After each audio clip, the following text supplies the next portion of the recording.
Hi, I'm Daniel. If you're here, you're probably ready to hear the story of how my marriage turned into something I never saw coming.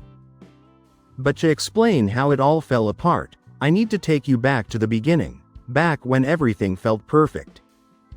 I met Claire at work. We were both just starting out in entry-level positions at the same company. She was sharp, ambitious, and one of those people who seemed like they were born to succeed. She didn't just work hard, she made it look effortless. She'd walk into a room and own it without even trying. I admired her, and before I knew it, I was falling for her. We started dating after a few months, and it wasn't long before things got serious. Claire wasn't just someone I loved, she was someone I looked up to. I admired her drive and the way she set goals and smashed through them. We talked about the future, about climbing the corporate ladder together, about building something great as a team. A couple of years later, we got married. I thought we were unstoppable. We felt like partners in every sense of the word, at work and home. We supported each other, laughed about our struggles, and shared the same dreams. But looking back now, I can see the cracks forming even then. As Claire started climbing the corporate ladder faster than me, things began to shift. At first, it was subtle. She'd correct me in conversations at work functions or dismiss my ideas in meetings. The subtle digs weren't confined to the office, they spilled over into work events too. At company dinners or happy hours, she had this way of turning our private life into a joke for everyone's entertainment. "Oh, Daniel, he's great at delegating, especially when it comes to chores at home," she'd say. And everyone would laugh, while I sat there feeling like I had been stripped bare in front of them. Her laughter echoed in the room, but I was the only one not smiling. And the thing is, she wasn't always wrong. I'm not perfect. But the way she highlighted my flaws was meant to hurt, not help. But I kept my mouth shut, because I told myself it wasn't worth it. And that she didn't mean anything by it. But deep down, it did mean something. It chipped away at me, piece by piece. I didn't want to look like the sensitive husband who couldn't take a joke. As time went on, her attitude changed. She focused more on her career, reputation, and how people saw her. And somewhere along the way, I stopped being her partner and started feeling like an accessory. Just someone there to make her look good. Our company wasn't exactly a friendly place. It's a cutthroat, competitive environment where people will step on anyone to get ahead. Claire thrived in it. She knew how to play the game better than anyone, and she was rewarded for it. She got the promotions, the recognition, the praise. And while I was proud of her success, I couldn't ignore how it changed the way she treated me. That's when I started to notice the little ways she undermined me. And the whispers of a secret affair around the office, whispers that I tried to ignore for as long as I could. I told myself it was just jealousy. People couldn't handle seeing a strong woman succeed, right? That's what I wanted to believe, and besides, we were married. We had history, trust, and a life together. I thought I knew her better than anyone. What I didn't know back then was that this wasn't just about Claire's success or her ambition. This was the beginning of something much bigger, something that would destroy everything I thought I knew about our marriage. I'll never forget the night everything fell apart. It was a Friday night at the annual office party. The company had spared no expense. Everything about the event screamed extravagance. The ballroom was lit with shimmering chandeliers. There were glittering gold tablecloths, ice sculptures that seemed unnecessary but impressive, and a live band playing jazz.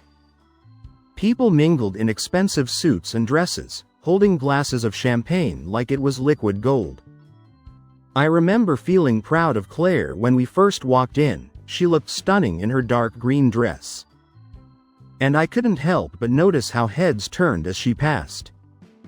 She thrived in places like this, effortlessly charming everyone and commanding attention.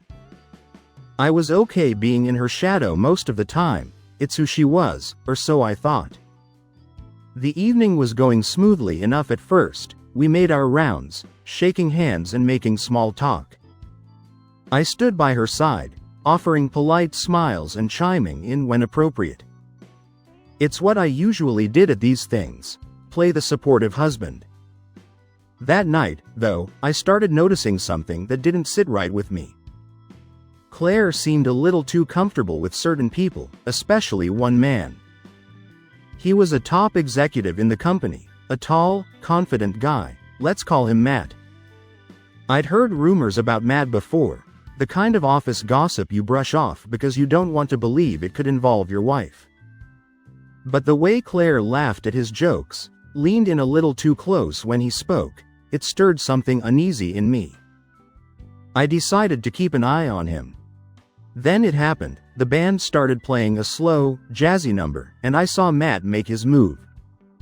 He walked straight up to Claire, barely acknowledging my existence, and extended his hand. "Care for a dance?" he asked. She didn't hesitate. "Of course," she said with a smile. I told myself it was just a dance, it's normal, right? Harmless. But as they moved to the center of the dance floor, I realized just how wrong I was. It wasn't just a dance. At first, I tried to focus on anything else.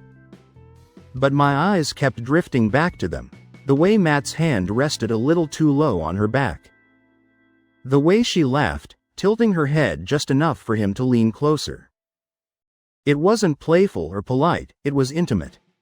They weren't just two colleagues sharing a moment, they looked like two people with a history.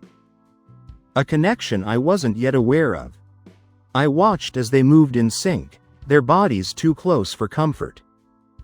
I noticed the stolen glances, the soft touches, the way she let her fingers linger on his shoulder. My stomach turned. I couldn't ignore it anymore. Something was wrong. I decided I had to step in. Maybe it was pride, or maybe it was the feeling in my gut that if I didn't act, something irreversible would happen. I walked toward them. I tapped Claire lightly on the shoulder. "Claire, can I have a word?" I said, trying to keep my voice steady. She turned to me with an annoyed expression, like I'd interrupted something important. "What is it, Daniel?" she said, loud enough for the people nearby to hear. I tried to keep my tone calm. "It's getting late, maybe we should head home soon." Her response? She laughed, a cold, dismissive laugh. "Don't be ridiculous, Daniel," she said sharply. "I'm having a good time. Why don't you go mingle or something?" I felt the eyes of the room on me, some amused, some curious, all of them making me feel like I was the punchline of a joke I didn't understand. "Claire," I started again, my voice firmer this time, "we need to talk now." That's when she snapped. "Daniel, stop embarrassing yourself," she said. "Not everything is about you, just go." The room fell silent for a moment, or at least it felt that way. I could feel the weight of every gaze, the smirk on Matt's face as he watched the whole thing unfold. My hands clenched into fists, but I didn't say another word. There was nothing left to say. Claire had made it clear where I stood. I left the party without looking back, my face hot with humiliation and anger. As I walked out into the cold night air, one thought kept running through my mind. This wasn't just another insult, this was the breaking point. It was the moment I realized things would never go back to the way they were. It was the moment I decided I couldn't let this slide, something had to change. And for the first time in a long time, I knew I had to do something about it. When I got home that night after the party, the humiliation still sat heavy in my chest. I sat on the edge of our bed, staring at the darkened screen of my phone, but my mind wasn't there. I thought about the rumors about her and this Matt guy. At first, I dismissed them. I told myself it was just office gossip, people looking to stir the pot. But after seeing how they were together tonight, I couldn't ignore it anymore. But here's the thing, I was scared of what I might find if I dug too deep. What if the whispers were true? What if I wasn't enough for her? The thought stuck in my throat like a stone. I didn't know what was worse. The possibility of her cheating or the fact that she didn't respect me enough to hide it. I thought about confronting Claire directly, but deep down, I already knew how that would go. She'd twist it around and make me feel like I was paranoid or insecure. She was good at that, turning my concerns into jokes or dismissing them as nonsense. So I decided to look for answers on my own. The first place I thought to check was her phone, but the phone was always close to her. I waited until she was in the shower one evening, her phone left charging on the kitchen counter. My heart was pounding as I reached for it, but when I tried to unlock it, the password I remembered didn't work. She'd changed it. Frustrated but determined, I realized I needed to look elsewhere. I started paying closer attention at work, casually bringing up conversations about Claire with our colleagues. At first, it was subtle, little comments about the office party or jokes about how the executives act around her. Most people either shrugged it off or changed the subject quickly. It felt like hitting a wall. And I started wondering if I was being paranoid after all. And then, one day, I got a breakthrough. A colleague I was friendly with, let's call him Mark, gave me a knowing look after I brought Claire up during lunch. He didn't say much at first, just something vague like, "Look, there's a video, leaked CCTV footage. People have been talking about it, but no one wants to get involved." My heart was racing. A video of what?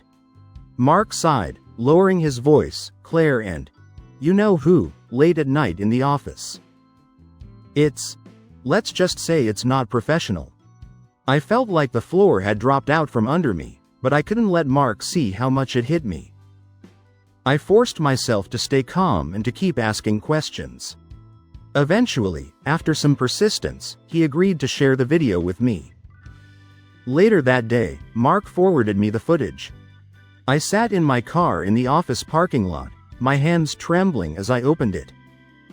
The grainy black and white video started playing. It was Claire, unmistakably her, standing close to the top executive in the break room.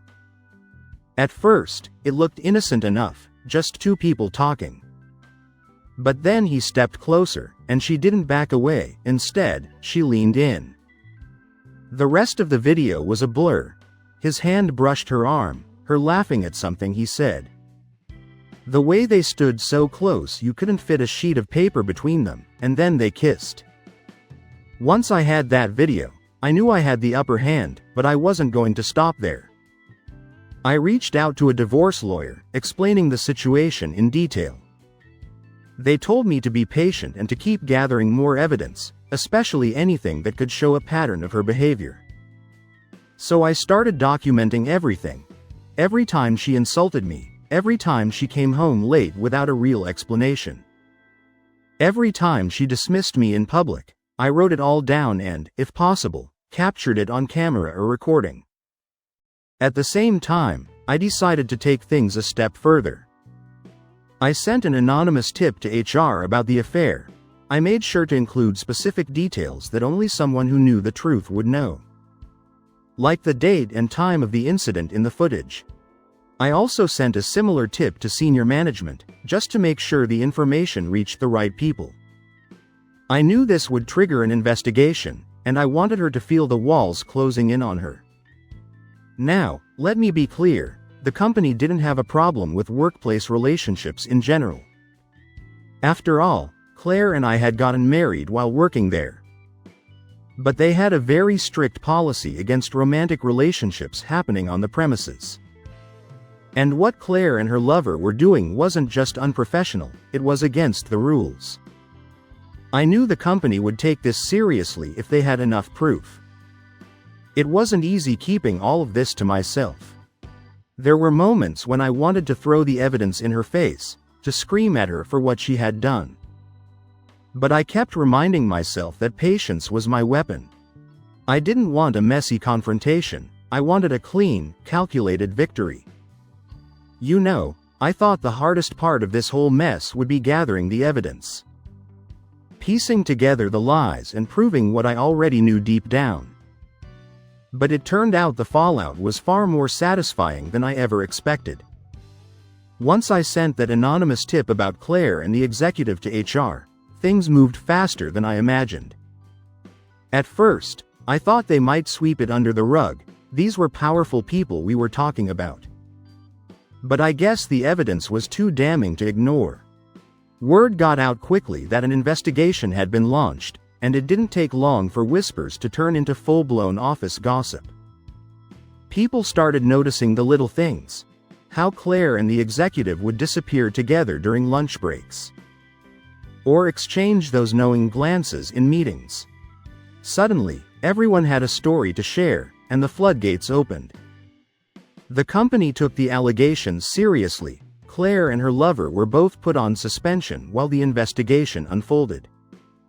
And let me tell you, watching her unravel during those weeks was revealing. Claire had always been the composed one, the one who could charm her way out of any situation.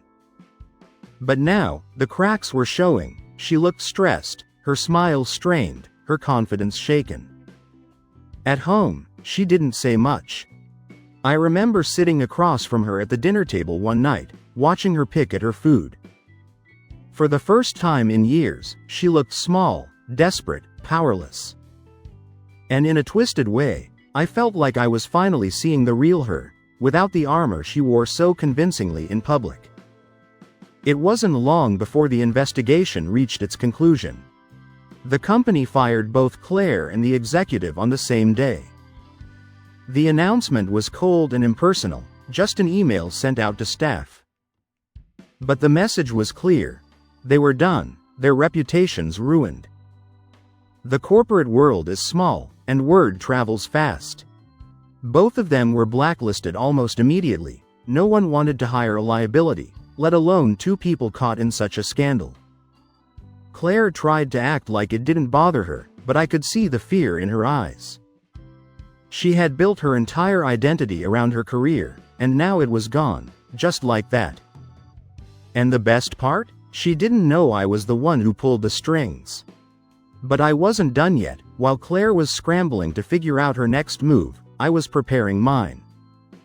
I filed for divorce, citing verbal abuse and infidelity. It was all in the paperwork, plain as day. I made sure of that. When she was served the papers, she looked stunned. She tried to argue, to deny it. But the evidence was undeniable, and here's where it got even better. She didn't have the money to fight me. With her career in shambles, she had to dip into her retirement fund just to afford a lawyer.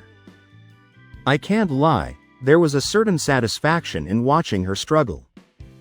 This was the same woman who had humiliated me in public, who had made me feel small and powerless for years. And now, she was the one grasping at straws, trying to hold on to whatever dignity she had left. She knew I had the upper hand, and there was nothing she could do about it. Every step of the process, I stayed calm and collected while she scrambled to keep up. She had to fight me with money she didn't have. For once, I was in control, and there was no way I was letting go of that power. When the court date finally came, I'll admit I was nervous. I had spent months preparing for this. She avoided looking at me, which honestly felt like a small victory in itself. On my side, I stayed calm, letting my lawyer do the talking. I had spent too much time and energy getting everything to lose my cool. The evidence of her infidelity, the verbal abuse, and everything else she had put me through, it was all laid out neatly for the court to see. There was no denying it. Claire, on the other hand, was scrambling. Her lawyer kept trying to spin things in her favor, but it was clear they didn't have much to work with. I remember one moment when her lawyer tried to paint me as cold and unfeeling, like I didn't care about the marriage. But the judge wasn't buying it. The evidence I had brought was too strong, her excuses weak. When the settlement was finalized, I walked out of that courtroom knowing I had won. I got the upper hand in every way that mattered, financially and emotionally. Claire, though, I didn't feel bad for her, not one bit. She had done this to herself. But there was one more thing I needed to do before I could close this chapter of my life. A few days after the divorce was finalized, I asked Claire to meet me in person. She hesitated but eventually agreed. We met at a small, quiet cafe, neutral ground. She looked tired. The confidence she used to wear like armor was gone. And for the first time in years, she seemed unsure of herself. I didn't waste time. I told her everything. "Claire," I said, leaning forward so she could hear every word. "I knew about your affair from the start. I knew you were cheating on me with him. And every step I took from the moment I found out was deliberate." She froze, her expression shifting between shock and anger, but I wasn't done. "I'm the one who sent those tips to HR. I'm the reason you and your lover got investigated, suspended, and fired. I wanted you to know that it wasn't luck or coincidence that everything fell apart, it was me." Her mouth opened, like she wanted to say something, but no words came out. I could see the wheels turning in her head, trying to process what I had just said. "You thought I was weak," I continued, my voice steady. "You thought you could humiliate me, tear me down, and get away with it.